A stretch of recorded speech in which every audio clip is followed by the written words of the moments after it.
appearance for 2024 is at New Year's Revolution. The Rock has just made his return to the WWE, and it's rumored that he's here at SmackDown too. It's clear that The Rock wants to be the tribal chief. Roman has Jimmy and Solo guarding his door and security at every entrance to make sure The Rock can't come anywhere near him. He sits in his locker room talking to the wise man. He doesn't want to fight The Rock. The Rock doesn't deserve to fight him. He abandoned the WWE. He abandoned his family for a life of luxury in Hollywood. The Rock manages to make his way into the building and out to the ring.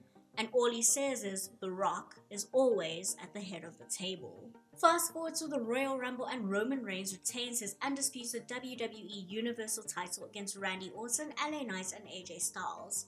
Solo and Jimmy took out AJ and LA Knight, making it a one-on-one match between Randy and Roman Reigns. Roman wins by the skin of his teeth as Randy was also attacked on the SmackDown before the Royal Rumble and is definitely not at 100%. Not to mention that Solo and Jimmy are always 1 second away from attacking Randy when the ref's back is turned. CM Punk and Cody Rhodes are the final two superstars in the Royal Rumble. They're both on the apron, and after one final blow, Cody falls off the apron and CM Punk wins the Royal Rumble. On the Raw after the Royal Rumble, CM Punk doesn't hesitate to choose Seth Rollins as his competitor for Mania. He has a chip on his shoulder as Seth is the only person who still hasn't accepted him back into the WWE, and defeating Seth for the World Heavyweight Championship is the only way he can make amends. Cody Rhodes is disappointed that he didn't win back-to-back Royal Rumbles. He explains that finishing the story is no longer just about winning the WWE title or being the first in his family to main event WrestleMania. Roman Reigns has made this personal since Cody came back, and finishing the story is now about defeating Roman Reigns and taking that WWE title. 2 weeks later, Nick Aldis and Adam Pearce announced that the Men's Elimination Chamber will be a number one contenders match to determine the number one contender for the undisputed WWE Universal Championship. The competitors for the match will be from both brands, and all of them will be former rivals of the Tribal Chief. Paul Heyman brags that they couldn't even find someone new to fight Roman, and they have to resort to giving his old opponents one last chance to beat the Tribal Chief. Cody Rhodes, Sami Zayn, Kevin Owens, Jey Uso, Randy Orton, and LA Knight enter the Elimination Chamber. Cody, Randy, and Jey are the final three in the chamber. Jey is eliminated after a huge RKO, and it's time to finally see Randy Orton versus Cody Rhodes. Cody has to hit not one, not two, but 3 crossroads to put Randy away and win the Elimination Chamber. He's one step closer to finishing his story. On the SmackDown after the chamber, we also see a special surprise. Cody Rhodes comes face to face with The Rock.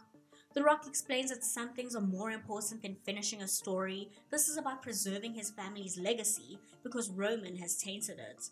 But he also needs to put Roman in his place because he's mad with power.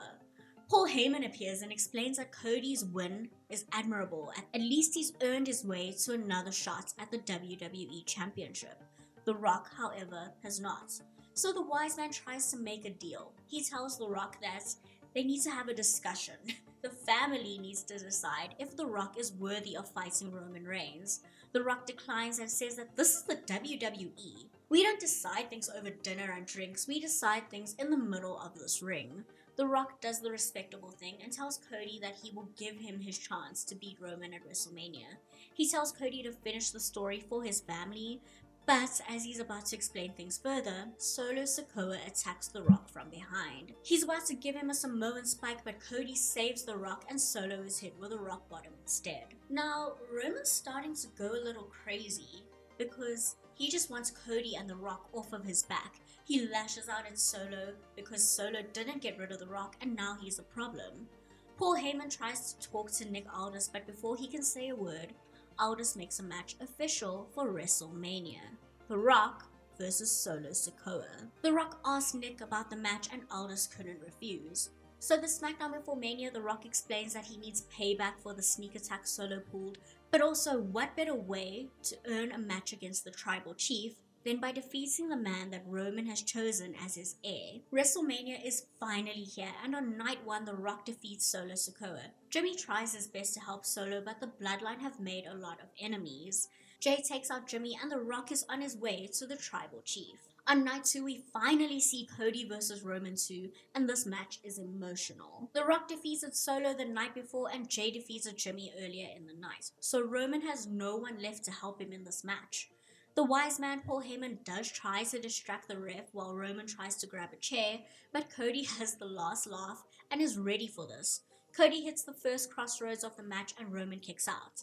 A battered and bruised Solo Sikoa still tries to come to the ring.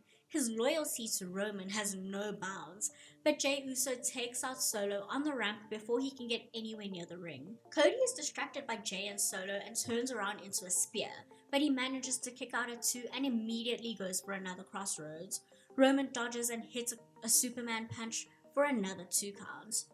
Cody manages to hit 2 more crossroads and finally pins Roman Reigns. Cody Rhodes has defeated Roman Reigns, and we finally have a new undisputed WWE Universal Champion. On the SmackDown after WrestleMania, Roman Reigns is livid, demanding the wise man go to Nick Aldis and get him his rematch. He also blames Jimmy and Solo for not being by his side.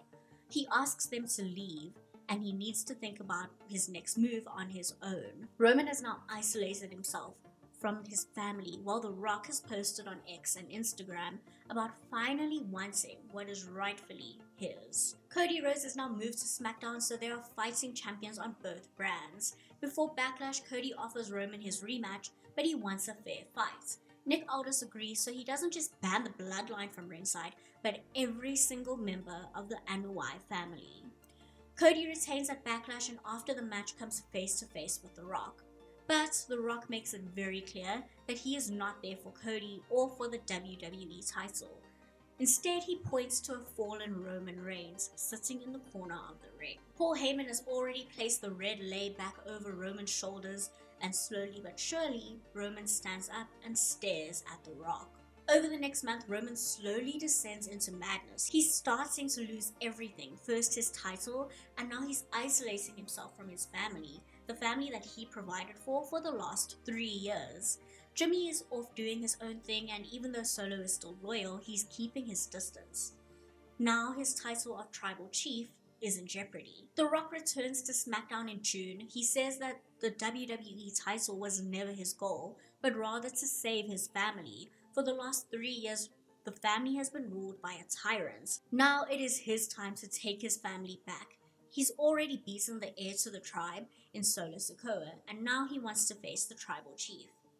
He says that Roman can no longer provide for the family. He doesn't even have the WWE title anymore.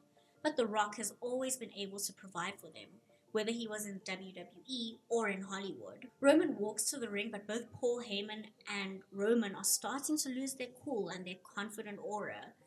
Roman states that whether he is champion or not, he's still the biggest star in WWE and in this family. He will still continue to provide for this family, as he's the reason WWE fills arena, and he's still the reason people watch SmackDown. The Rock replies and laughs. Roman thinks he's still the reason people tune into SmackDown. The Rock built SmackDown. When he's on shows, they double and triple in views. There's no one better to look after the family than The Rock, especially as Roman is starting to slip without the WWE title. 1 week before SummerSlam, Roman Reigns and Dwayne The Rock Johnson signed the contract for Tribal Combat. As this is Tribal Combat, members of the family are in the ring to witness the contract signing. Jimmy, Jey, and Solo are forced to be there, and even the Wild Samoans and Rikishi are in the ring. Both Roman and The Rock sit at the heads of the table, and The Rock immediately signs the contract. Roman is a bit more hesitant though. He needs to find a way to get into The Rock's head. So Roman simply states that he's glad members of the family are there to witness the contract signing, as The Rock can no longer back out of Tribal Combat. He signs the contract and stands to shake the hands of his elders, but The Rock meets him in the middle, and they stand face to face once again. Jimmy, Jey, and Solo break them up before anything can happen, but before he leaves the ring, The Rock says that at SummerSlam, the family will finally receive an actual leader and chief, and Roman Reigns will lose everything. There's a quick, nervous look on Roman's face before he regains his composure. At SummerSlam, Tribal Combat is well underway, and Roman Reigns has been making a lot of silly mistakes. He missed the spear and ran straight into the ring post, turned around straight into a rock bottom, and The Rock has already had 3 very near falls. Solo Sikoa charges to the ring and he tries to help Roman. He brawls with The Rock, but every time he tries to hit a Samoan spike, he misses. The Rock puts Solo through a table with a rock bottom, and this takes out Solo for the rest of the match. Roman has used this time to recover and hits a massive spear on The Rock. The Rock kicks out at 2.9 and immediately hits a rock bottom and a people's elbow. The Rock goes for the cover as Solo is starting to stir. And 1, 2, Solo's starting to get up. 3, Solo is too late to save Roman and The Rock has won tribal combat. Roman looks shocked but takes out his anger on Solo, shouting that he needed Solo and Solo wasn't there to help him. Up on the ramp, the Wild Samoans and the other members of the family reward The Rock with a special red lei and raise his hands as the new tribal chief. So that is how I would end the Roman Reigns saga in 2024. The family have a brand new tribal chief and we have a brand new WWE champion. So how would you book Roman Reigns in 2024? How do you finish all the stories? And please do all of those cool YouTube things, like this video, subscribe to the channel, and if you want to, share this video with your friends and family. And of course, leave a comment down below. Be mindful and be kind.